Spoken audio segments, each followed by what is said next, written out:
নমস্কাৰ প্ৰিয় দৰ্শক ঝান্সীত এটা বৰ আচৰিত ঘটনা হৈছে যিটো আচৰিত ঘটনা গোটেই ভাৰতবৰ্ষই আজি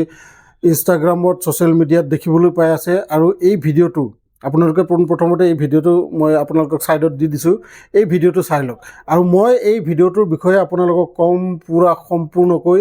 কি হৈছিল আচলতে এই ভিডিঅ'টো কিয় এনেকৈ ভাইৰেল হৈ আছে আচলতে ৰাজেশ প্ৰজাপতি বুলি এজন ল'ৰা জুনৰ 26 তাৰিখে বিয়া পাতিছিল আৰু আপোনালোকে যিজনী ছোৱালী ইয়াত দেখা পাই আছে বিছনা চাদৰেৰে মেৰিয়াই ৰাখিছে যেন এই ছোৱালীজনীক বিয়া পাতিছিল আৰু বিয়াৰ আগত কমচে কম 10 বাৰ তাইক সোধা হৈছিল দুয়োজনে একেলগে লগো কৰিছিল লগ হৈ সোধা পোছা হৈছিল যে তোমাৰ এই বিবাহত কিবা অমান্তি আছে নেকি আৰু বাৰ বাৰ তাই কৈছিল যে মোৰ এই বিয়াত কোনো অমান্তি নাই মই বিয়াত বহিব খোজো আৰু সেইবাবে দুয়োখন ঘৰে মিলি খুব শান্তিপূৰ্ণভাৱে বিয়াখন শেষ কৰে আৰু আজি 1.5 মাহ হৈ গ'ল কিন্তু 1.5 মাহ পাছত এনেকুৱা কিছুমান কথা ওলাই পৰিছে আজি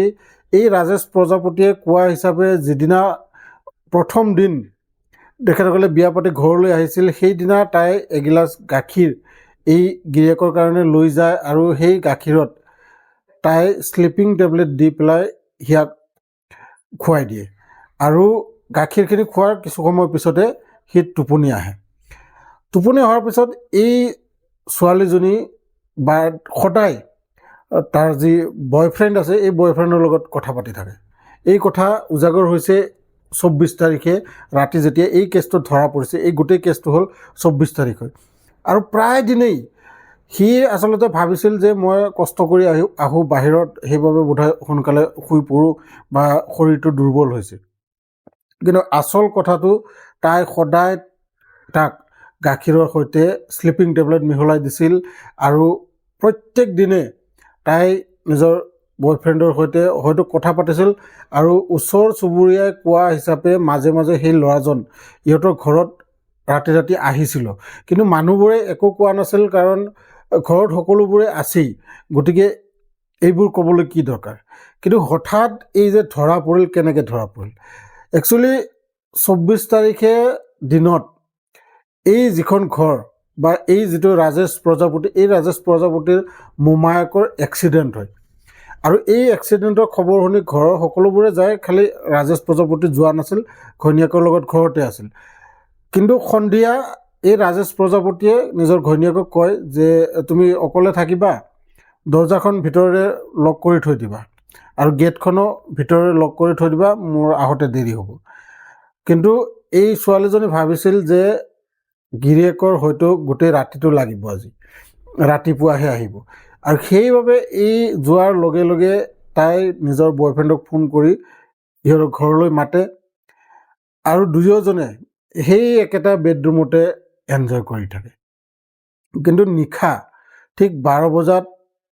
মাক দেউতাকে ৰাজেশৰ যি মাক দেউতাকে কয় আমি হস্পিটেলত থাকিম তুমি যোৱাগৈ বোৱাৰী অকলে আছে তেতিয়া সেই ৰাজেশ ঘৰলৈ ঘূৰি আহি দেখা পায় গেটখন ভিতৰৰ পৰা বন্ধ কৰা আছে সেয়ে সি কি কৰে কাষৰ এঘৰৰ ঘৰৰে সোমাই তেখেতসকলৰ যি ওপৰৰ ছাদ আছে সেই ছাদৰ ওপৰেৰে এইখন যিখন ৰাজেশহঁতৰ ঘৰ এই ৰাজেশহঁতৰ ঘৰত জঁপিয়াই ওপৰেৰে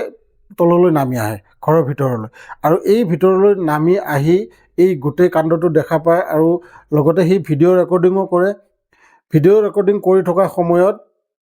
এই দুয়োটাই তাক ডিঙিত চেপি মাৰিবলৈ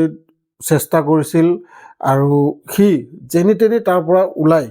গেটখন ভিতৰৰ পৰা খুলি বাহিৰত ওলাই যায় ৰাস্তাত গৈ চিঞৰ বাখৰ কৰে ওচৰ চুবুৰীয়া মানুহবোৰে দৌৰি দৌৰি আহে তালৈ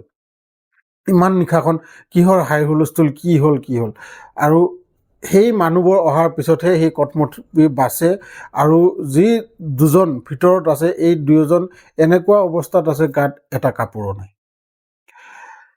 আৰু যেতিয়া এই বাহিৰলৈ ওলাই যায় তেতিয়াহে এজনে বিছনা চাদৰখন মেৰিয়াই লয় আৰু এজনে হাফ পেণ্ট এটা পিন্ধি লয় আৰু সি বাহিৰত গৈয়েই 112 নম্বৰত ডায়েল কৰি ইমাৰ্জেঞ্চি পুলিচক মাতে তাতে আৰু পুলিচ আহি এই যিটো ভিডিঅ'ত আপোনালোকে দেখা পাইছে পুলিচে সোধা পোছা কৰি আছে এই সোধা পোছা কৰি থকাৰ পিছত সেই ল'ৰাজনক পুলিচলৈ পঠাই দিয়ে আৰু যিজনী ছোৱালী এই ছোৱালীজনীৰ এতিয়া কি হ'ব ইয়াৰ তদন্ত চলি আছে বা ইয়াৰ বিচাৰ খোচাৰ হোৱাৰ পিছত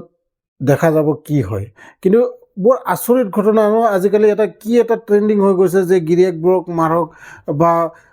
কোনেও যিমানজন আজিলৈকে আপোনালোকে শুনা পাইছে গিৰিয়েকবোৰক ড্ৰামৰ ভিতৰত সোমাই থোৱা ঘৰৰ ভিতৰত পুতি থোৱা বা কোনো ক'ৰবালৈ ফুৰিবলৈ লৈ গৈ পাহাৰৰ পৰা ঠেলি দিয়া এই যিমানবোৰ আজি আমি শুনিবলৈ পাইছোঁ ইয়াৰ বিয়াৰ আগতে